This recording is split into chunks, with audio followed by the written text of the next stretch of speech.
field goal. He has 6 points, and the Knicks are up by 4. We come up on 1 minute left in the first quarter. Marv Albert, Matt Dukas, Bob Richard, Hannah Storm, Bob Costas from Madison Square Garden. Mason with the save, just to keep it in bounds. Shot clock down to 6. Here's Hoffer on a crossover. Thorpe with the rebound. Pegs it down. Too deep for Kenny Smith. And the ball goes back to the Knicks.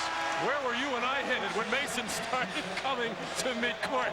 I was on 7th Avenue. I was on your heels. I didn't know you were that quick. Yes, Anthony getting too close. I have seen too many collisions here at center court close up, particularly with Mason and Oakley involved. Kenny Smith sitting down, hit a three-pointer, 1 for 2 from the field.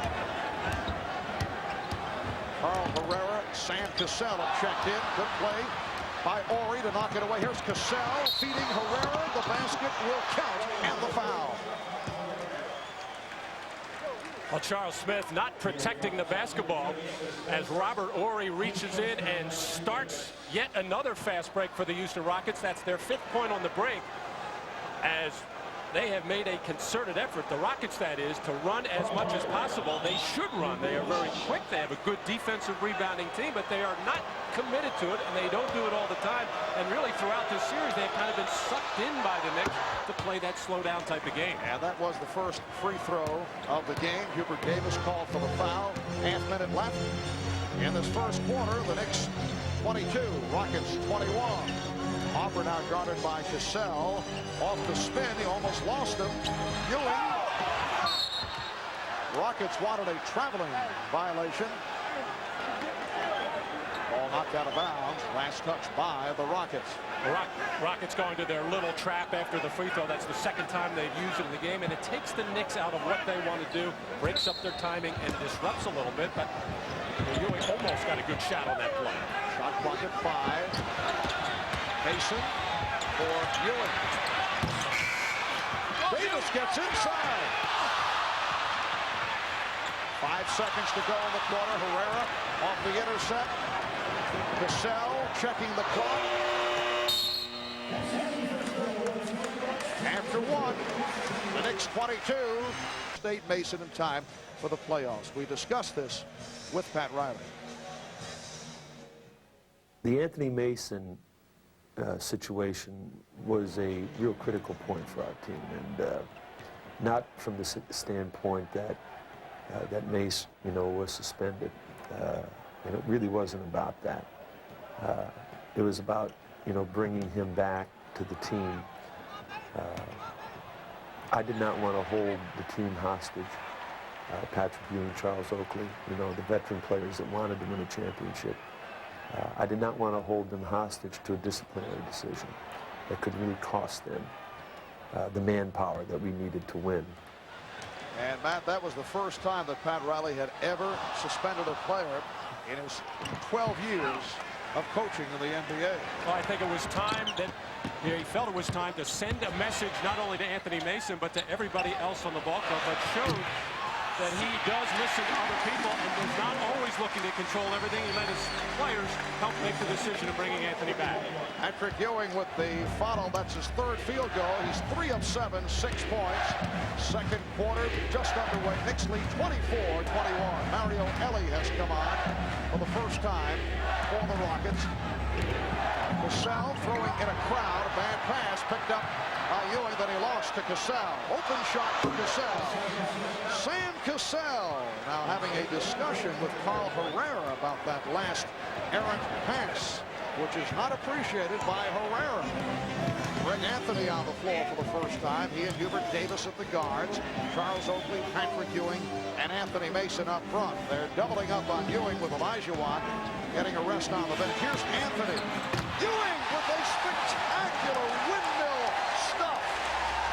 Well, he guessed right, Marv. He started from about 2 steps beyond the free throw line, just took off, and he figured if it's anywhere up there, either right or left hand, I'm going to try to jam this through. 26-23 Knicks. Elie open for the 3, and he's tied the game at 3. Mario Elie, a New York City product who has not played much during the course of this series, but the feeling is he could get the time here tonight. Game tied at 26. Again, the double team on Ewing. Crowd wanting a foul as Mason pulled his way inside. Knicks lead by 2. Of course, the Knicks getting a lot of baskets inside right now with Olajuwon sitting on the bench. Just not enough bulk, strength, or lift in the Rockets' front line right now.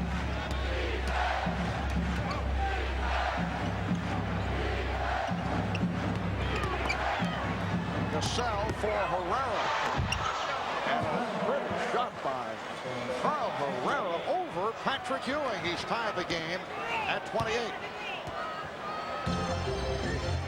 3 minutes gone by in the second quarter.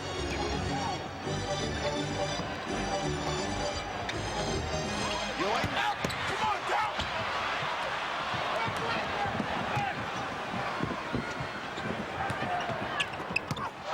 Herrera again gets inside.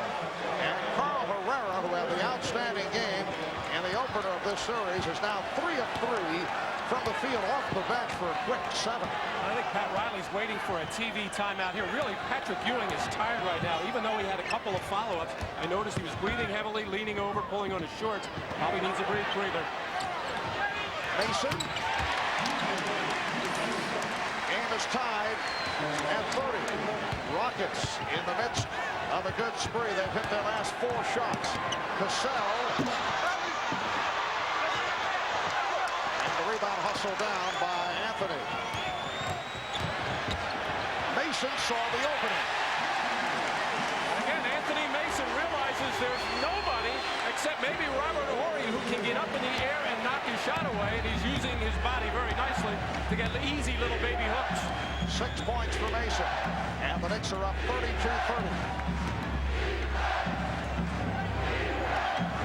Shot clock at 5. Herrera. Again, 9 points for Carl Herrera. And he is now the high man of the game.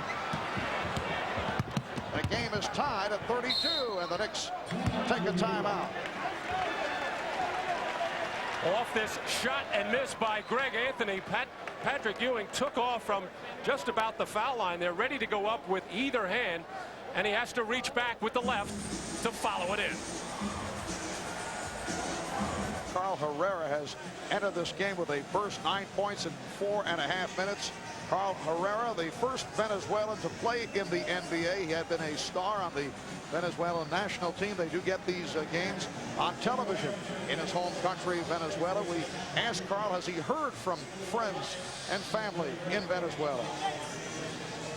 I had a couple of calls from my families and from my friends, and I guess if we win this NBA title, they're going to be a real big party over there, same as Houston. I mean, everybody's going to be in the streets. You know, they're going to have a lot of fun. Well, Carl gave the Rockets a big lift in Game 1, making 5 out of 6 field goals, but really has been very quiet ever since. Did not get much playing time in Game 2, just the way things fell in that second and fourth quarter for the Houston Rockets, making a big impact here tonight. Sam Cassell called for the foul. Chris Gent has checked in for the first time, replacing Robert Horry. Gent, a 6'7" rookie out of Ohio State, a late addition to the Rocket squad during the regular season. A wild shot by Oakley, and he got the roll to give the Knicks a 34-32 lead. Well, he was hollering out mismatch. I got one inside. He wanted to take the ball in there. It's not normally a good situation for Charles Oakley, but he felt he could score on Chris Gent inside. Gent with the ball, guarded now by Charles Smith. Hakeem Olajuwon back on the floor. Gent has the touch from deep. Came up short on that three-pointer. Back comes Mason. Mason saw the opening, called for the charge. Offensive foul. A little hesitation move by Anthony Mason on the break, but Chris Gent can do this, step in and take charges. He is known for that. Not only in the CBA, but back in his days at Ohio State. He'll give up his body as he took the hard hit from Anthony Mason. 6:39 remaining. And the Knicks now lead by 1. Derek Hopper. John Starks to the backcourt. Herrera on the steal. Finds Ellie. Returns to Herrera.